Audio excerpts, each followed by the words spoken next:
Hey everyone, and welcome to the Work Smarter Not Harder Dojo with me, Tony Harmer, aka the Design Ninja. And what we're going to look at today is something in After Effects.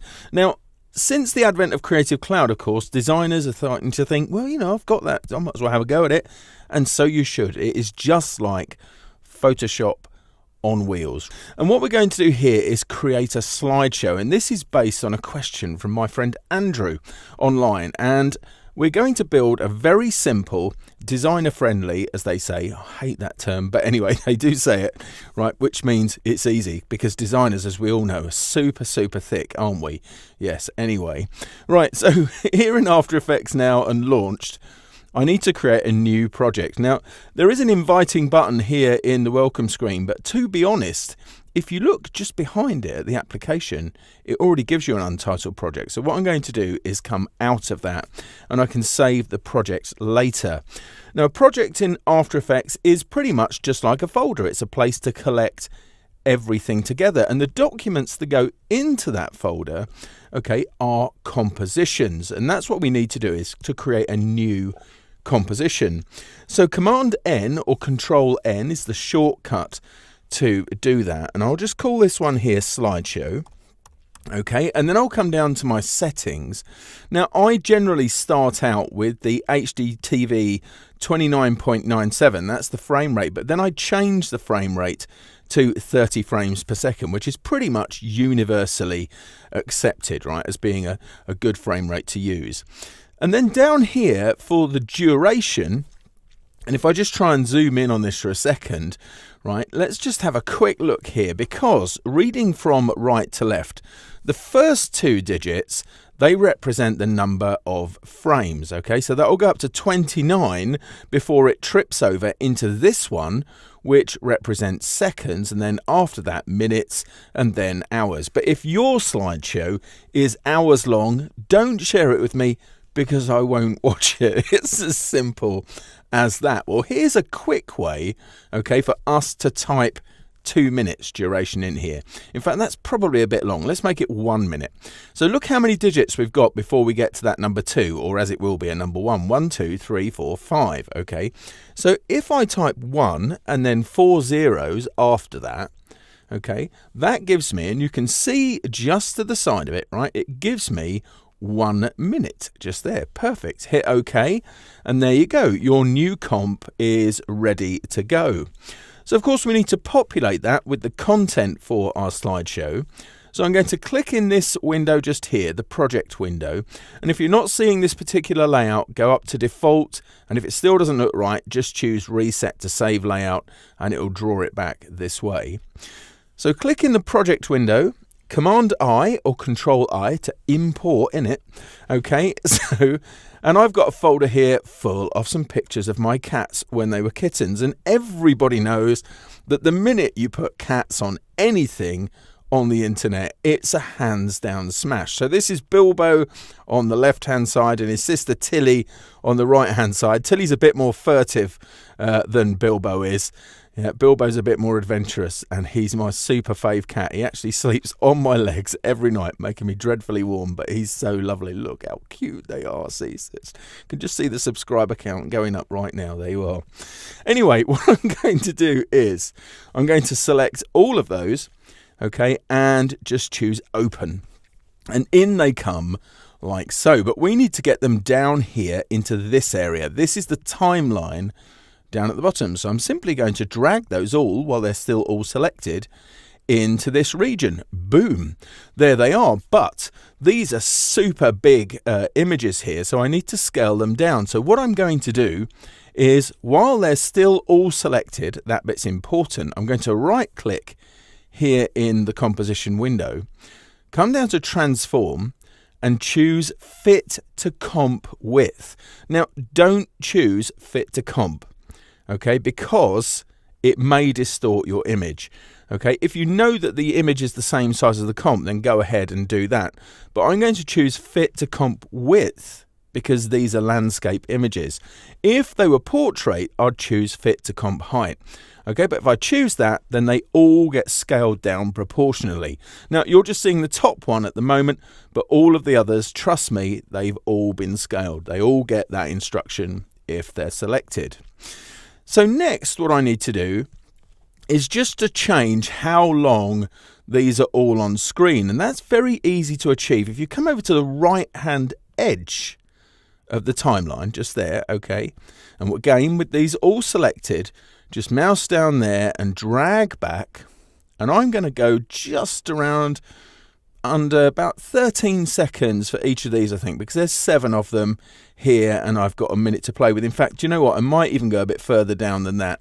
I might go down to just under 10 seconds. That makes sense, right? Because 10 times 6 would be 60. Yeah, so I'm just going to bring it down just a little bit. I'm going to allow some for the overlap, okay, because there will be overlap in a moment. Okay, so I could probably go up to about 8 seconds there, and I'm just eyeballing it. If you want to, you can zoom in and see exactly how many seconds you've got there. Okay, so if I just come down to about 8.5, that's groovy. And I'll just zoom out again. Okay, just using this little slider at the bottom. Mountains far away, mountains very, very close. Okay, so just take that down like so. And then I'm going to click anywhere down here in the timeline area to deselect all of them, because the next bit is important. What you want to do first of all is click the one that is topmost, the first in that series, because the order in which you click these things determines the order in which they'll be presented. So you can use Command or Control to do them as non-contiguous, and that way they'll be spread out as they go. But here they're all fine in the order that they are. So I'll hold down Shift and click on the last one to select that range. Then all I need to do is to right click anywhere on these items here in the layers, come down to Keyframe Assistant and choose Sequence Layers. Okay, so this will put all of the layers into a sequence. I'm going to turn on overlap here and then determine an amount of time for them to transition. And I think I'm going to have 2 seconds for their transition. So you could highlight that and type 200 like so. And if you did that already, super good stuff. And for the transition, I'm going to get it to cross dissolve between the front and back layers. That means it will fade in the back one as it fades out the topmost one, right? Very clever. It just does that all for you. So I'll choose that and hit OK. All right. And you can see now I've got this really nice spacing out. Now, the transparency or opacity of all of these has been affected at the same time. And I'm just going to tap T on my keyboard, and you can see all of those little keyframes underneath there. But that's all you need to worry about at the moment. I'm just going to tap T again just to hide all of that stuff.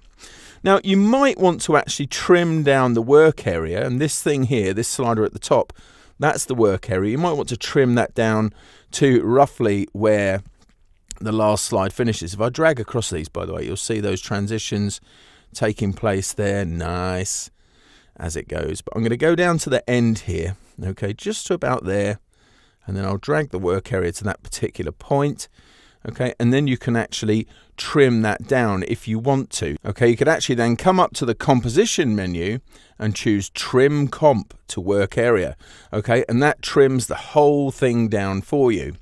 And what you'll need to do then is to get that out into a movie format that you can share and get people going, oh, over your cat pictures, if they're cats, as they are in this case, or whatever other animals are available. Come up to the File menu, come down to the Export menu here, and choose Add to Adobe Media Encoder, because you can add it to the render queue, but you've got more choices, including H.264, which is what you are most likely to want in Media Encoder. So if I choose that, it will hand over to Media Encoder, which I had running in the background anyway. So I'll just hide everything else for a moment to avoid confusion. And it gets added here to the queue. Okay, and this is where you can determine where it's going to be exported to. So what I'll do is click there, and I'm just going to change that to my desktop. And I'll just call this Kitika Slideshow. So if I just do Kitika Slideshow, there, like so.